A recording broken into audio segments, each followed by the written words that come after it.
ready for our next instalment of The Secret Garden. I hope you're all well and that you're enjoying joining me every day for a new chapter. I'm really enjoying working my way through the book with you all.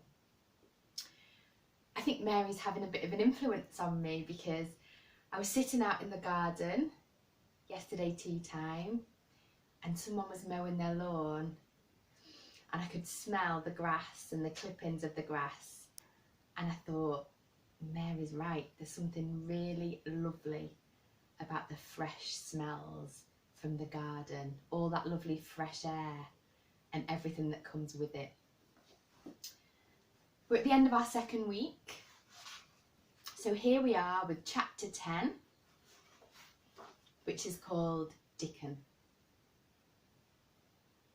The sun shone down for nearly a week on the secret garden. The secret garden was what Mary called it when she was thinking of it.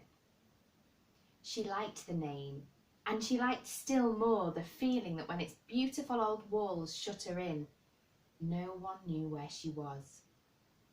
It seemed almost like being shut out of the world in some fairy place. The few books she had read and liked had been fairy story books, and she'd read of secret gardens in some of the stories. Sometimes people went to sleep in them for 100 years, which she thought must be rather stupid. She had no intention of going to sleep, and in fact, she was becoming wider awake every day, which passed at Misselthwaite. She was beginning to like being out of doors. She no longer hated the wind, but enjoyed it. She could run faster and longer, and she could skip up to 100. The bulbs in the secret garden must have been astonished. Such nice clear spaces were made round them that they had all the breathing space they wanted, and really, if Mistress Mary had known it, they began to cheer up under the dark earth and work tremendously. The sun could get at them and warm them, and when the rain came down it could reach them at once, so they began to feel very much alive. Mary was an odd, determined little person, and now she had something interesting to be determined about. She was very much absorbed indeed. She worked and dug and pulled up weeds steadily, only becoming more pleased with her work every hour instead of tiring of it. It seemed to her like a fascinating sort of play. She found many more of the sprouting pale green points than she had ever hoped to find. They seemed to be starting up everywhere, and each day she was sure she found tiny new ones, some so tiny that they barely peeped above the earth. There were so many that she remembered what Martha had said about the snowdrops by the thousands, and about bulbs spreading and making new ones. These had been left to themselves for 10 years, and perhaps they had spread, like the snowdrops, into thousands. She wondered how long it would be before they showed that they were flowers. Sometimes she stopped digging to look at the garden and tried to imagine what it would be like when it was covered with thousands of lovely things in bloom. During that week of sunshine, she became more intimate with Ben Weatherstaff. She surprised him several times by seeming to start up beside him as if she sprang out of the earth. The truth was that she was afraid that he would pick up his tools and go away if he saw her coming, so she always walked towards him as silently as possible. But in fact, he did not object to her as strongly as he had at first. Perhaps he was secretly rather flattered by her evident desire for his elderly company. Then also, she was more civil than she had been. He did not know that when she first saw him, she spoke to him as she would have spoken to a native, and had not known that a cross, sturdy old Yorkshireman was not accustomed to salaam to his masters, and be merely commanded by them to do things. "That like Robin," he said to her one morning when he lifted his head and saw her standing by him. "I never knows when I shall see thee or what side thou'll come from." "He's friends with me now," said Mary. "That's like him," snapped Ben Weatherstaff. "Making up to women folk just for vanity and flightiness. There's nothing he wouldn't do for the sake of showing off and flirting his tail feathers. He's as full of pride as an egg's full of meat." He very seldom talked much, and sometimes did not even answer Mary's questions, except by a grunt. But this morning he said more than usual. He stood up and rested one hobnail boot on the top of his spade while he looked her over. "How long has thou been here?" he jerked out. "I think it's about a month," she answered. "Thou's beginning to do Misselthwaite credit," he said. "Thou's a bit fatter than thou was, and thou's not quite so yeller. Thou looked like a young plucked crow when thou first come in this garden.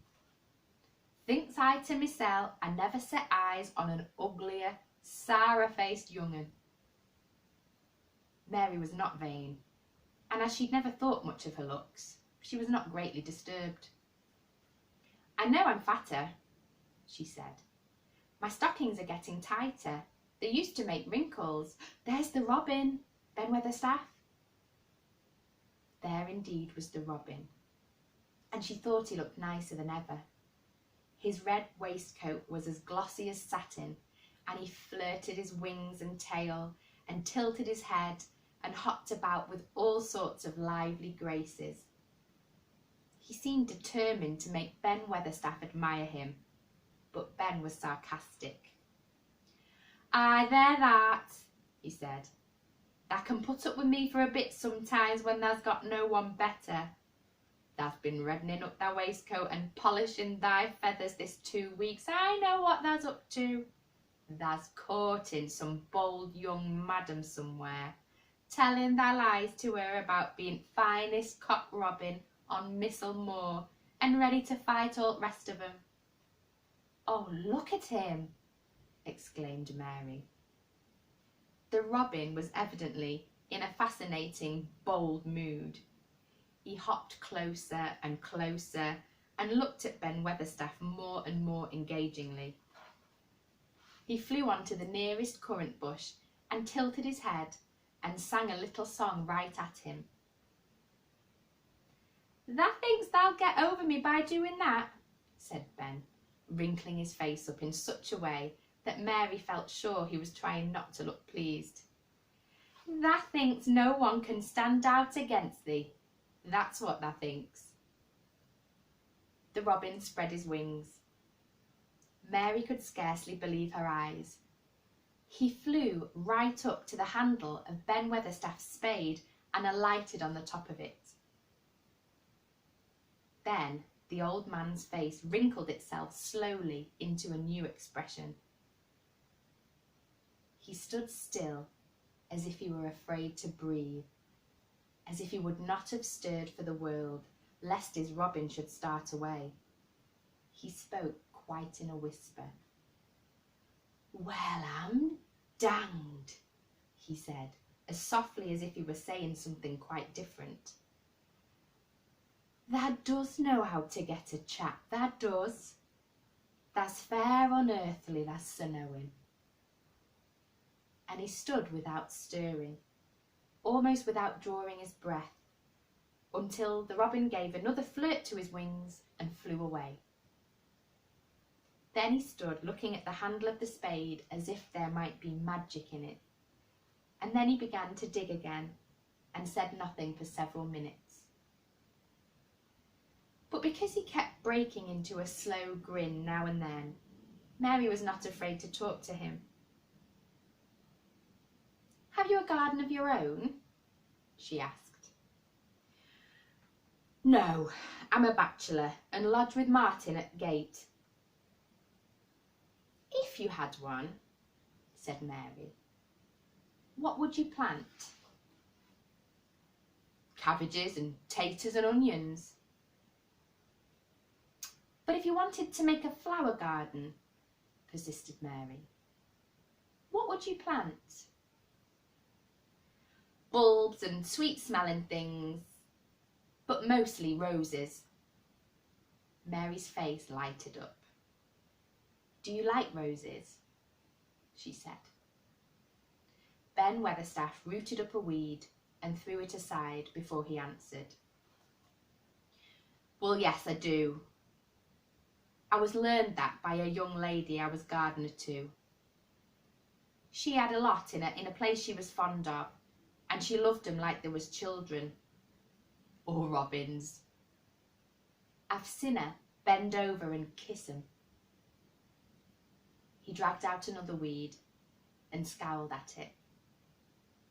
That were as much as 10 years ago. Where is she now? Asked Mary, much interested.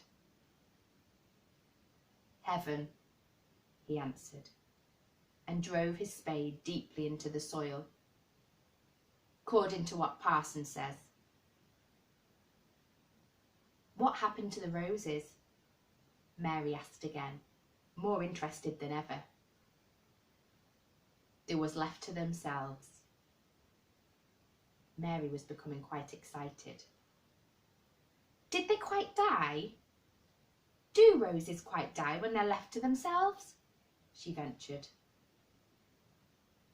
Well, I'd got to like 'em, and I liked her, and she liked 'em, Ben Weatherstaff admitted reluctantly. Once or twice a year I'd go and work 'em a bit, prune 'em, dig about roots. They run wild, but they was in rich soil, so some of 'em lived. When they have no leaves and look grey and brown and dry, how can you tell whether they're dead or alive? Inquired Mary. Wait till spring gets at 'em. Wait till sun shines or rain falls, and rain falls on the sunshine, and then they'll find out. How? Cried Mary, forgetting to be careful.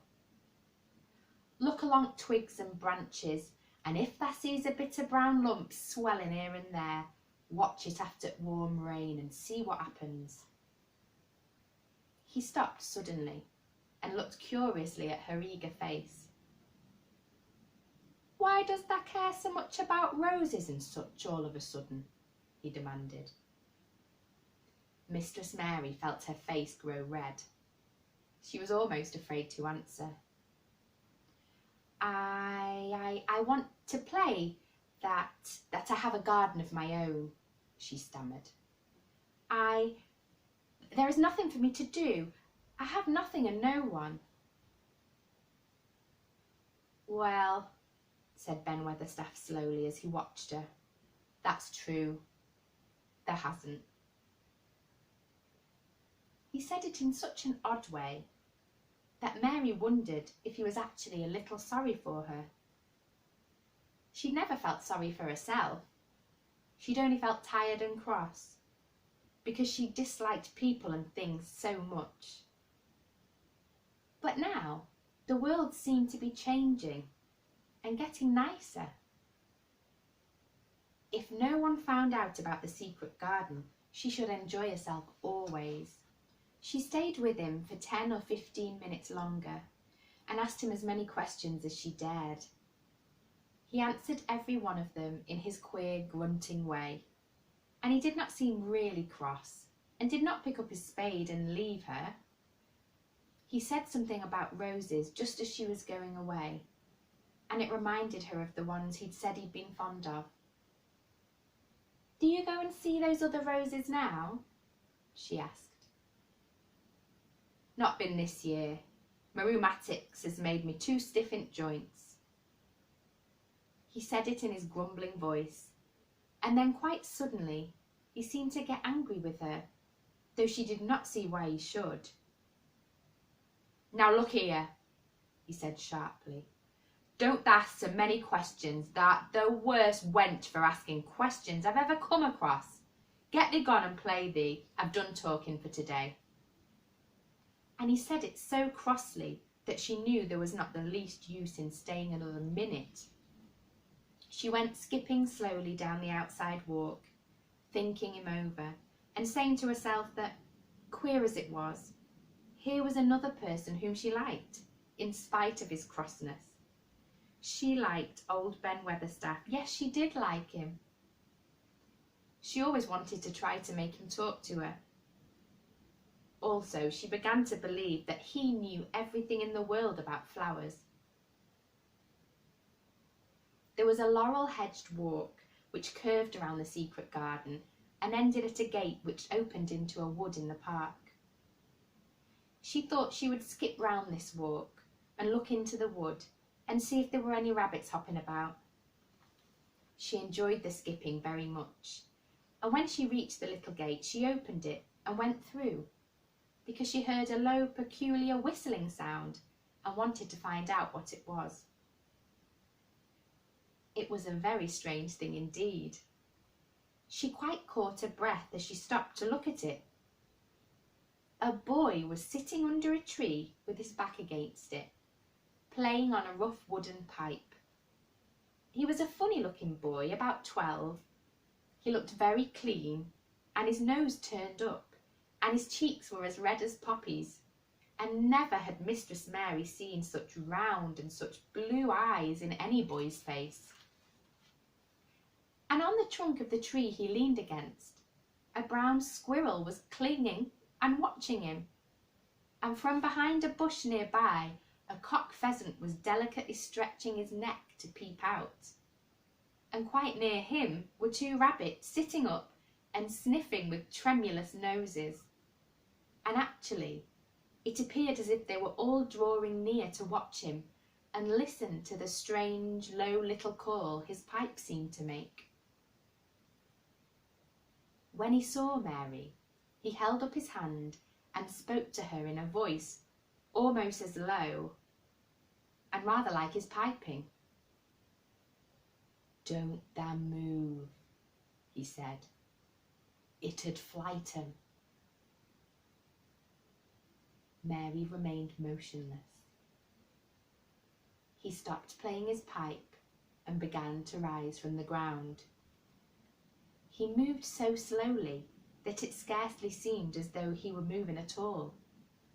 But at last he stood on his feet, and then the squirrel scampered back up the branches of his tree, the pheasant withdrew his head, and the rabbits dropped on all fours and began to hop away, though not at all as if they were frightened. "I'm Dickon," the boy said. "I know that, Miss Mary." Then Mary realised that somehow she'd known at first that he was Dickon. Who else could have been charming rabbits and pheasants as the natives charm snakes in India? He had a wide, red, curving mouth, and his smile spread all over his face. "I got up slow," he explained, "because if thou makes a quick move it startles him. A body has to move gentle and speak low when wild things is about." He did not speak to her as if they'd never seen each other before, but as if he knew her quite well. Mary knew nothing about boys, and she spoke to him a little stiffly because she felt rather shy. "Did you get Martha's letter?" she asked. He nodded, his curly rust-coloured head. "That's why I come." He stooped to pick up something which had been lying on the ground beside him when he piped. "I've got garden tools. There's a little spade and rake, and a fork and hoe. They are good uns. There's a trowel too, and woman in the shop threw in a packet of white poppy and one a blue larkspur when I bought t'other seeds." "Will you show the seeds to me?" Mary said. She wished she could talk as he did. His speech was so quick and easy. It sounded as if he liked her and was not the least afraid she would not like him, though he was only a common moor boy in patched clothes and with a funny face and rough, rusty red head. As she came closer to him, she noticed that there was a clean, fresh scent of heather and grass and leaves about him, almost as if he were made of them. She liked it very much, and when she looked into his funny face with the red cheeks and round blue eyes, she forgot that she'd felt shy. "Let us sit down on this log and look at them," she said. They sat down, and he took a clumsy little brown paper package out of his coat pocket. He untied the string, and inside there were ever so many neater and small packages with a picture of a flower on each one. "There's a lot of mignonette and poppies," he said. "Mignonette's sweetest smelling thing as grows, and it'll grow wherever you cast it, same as poppies will. Them as come up and bloom, if you just whistle 'em, them's nicest of all." He stopped and turned his head quickly, his poppy-cheeked face lighting up. "Where's that robin as is calling us?" he said. The chirp came from a thick holly bush, bright with scarlet berries, and Mary thought she knew whose it was. "Is it really calling us?" she asked. "Aye," said Dickon, as if it was the most natural thing in the world. "He's calling someone he's friends with. That's same as saying, 'Here I am, look at me, I want a bit of a chat.' There he is in the bush. Who is he?" "He's Ben Weatherstaff's, but I think he knows me a little," answered Mary. "Aye, he knows thee," said Dickon in his low voice again, "and he likes thee. He's took thee on. He'll tell me all about thee in a minute." He moved quite close to the bush with the slow movement Mary had noticed before, and then he made a sound almost like the robin's own twitter. The robin listened a few seconds, intently, and then answered, quite as if he were replying to a question. "Aye, he's a friend of yours," chuckled Dickon. "Do you think he is?" cried Mary eagerly. She did so want to know. "Do you think he really likes me?" "He wouldn't come near thee if he didn't," answered Dickon. "Birds is rare choosers, and a robin can flout a body worse than a man. See, he's making up to thee now. 'Cannot thou see a chap?' he's saying." And it really seemed as if it must be true. He so sidled and twittered and tilted as he hopped on his bush. "Do you understand everything birds say?" said Mary. Dickon's grin spread until he seemed all wide red curving mouth, and he rubbed his rough head. "I think I do, and they think I do," he said. "I've lived on moor with 'em so long. I've watched 'em break shell and come out and fledge and learn to fly and begin to sing, till I think I'm one of 'em. Sometimes I think perhaps I'm a bird or a fox or a rabbit or a squirrel, or even a beetle, and I don't know it." He laughed and came back to the log and began to talk about the flower seeds again. He told her what they looked like when they were flowers. He told her how to plant them and watch them and feed and water them. "See here," he said, turning round to look at her. "I'll plant them for thee myself. Where's thy garden?" Mary's thin hands clutched each other as they lay on her lap. She did not know what to say, so for a whole minute she said nothing. She'd never thought of this. She felt miserable, and she felt as if she went red and then pale. "Thou's got a bit of garden, hadn't thou?"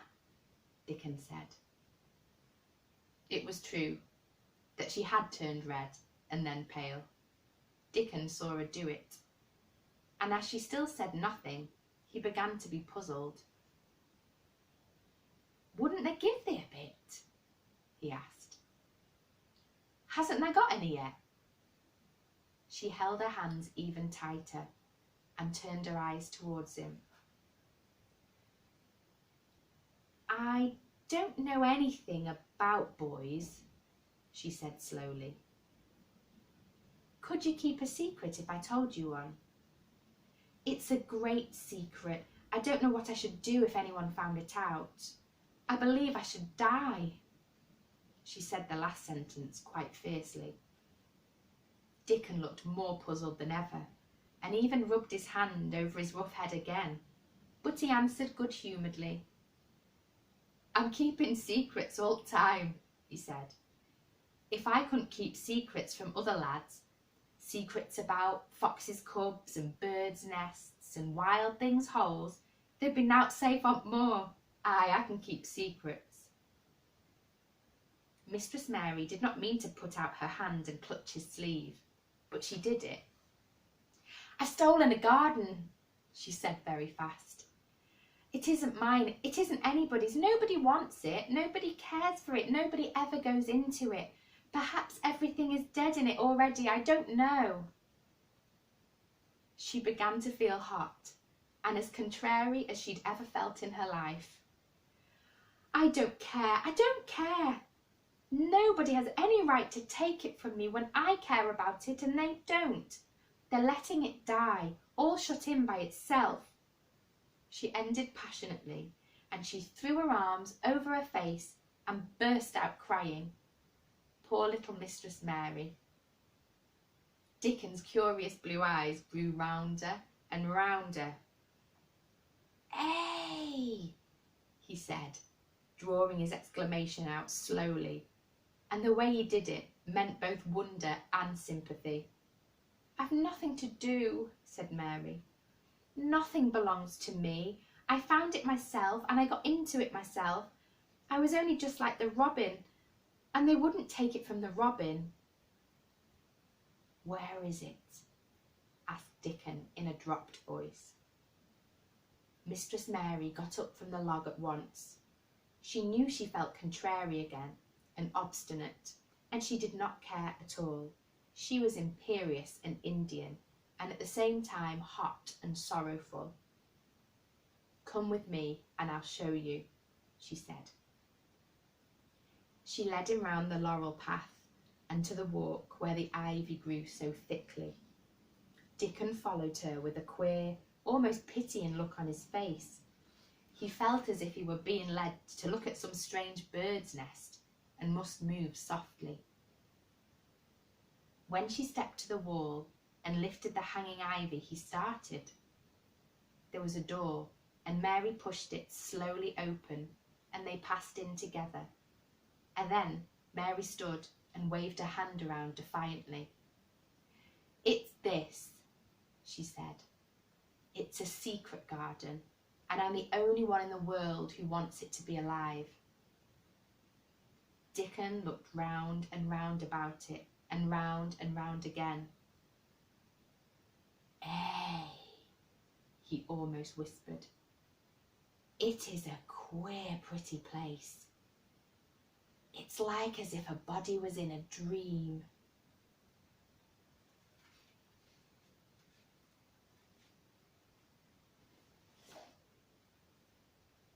That's the end of chapter 10 and the end of our reading for this week.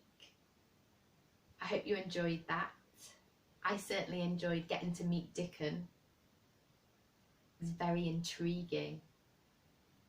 I love that description of him smelling like fresh heather, as though he's just come from nature itself. It seems like he's got lots that he could show Mary and teach her about the garden, so I'm quite excited that she's let him in on that secret. Join me on Monday where we'll continue and we'll make our way on to chapter 11. Have a wonderful weekend. Thanks.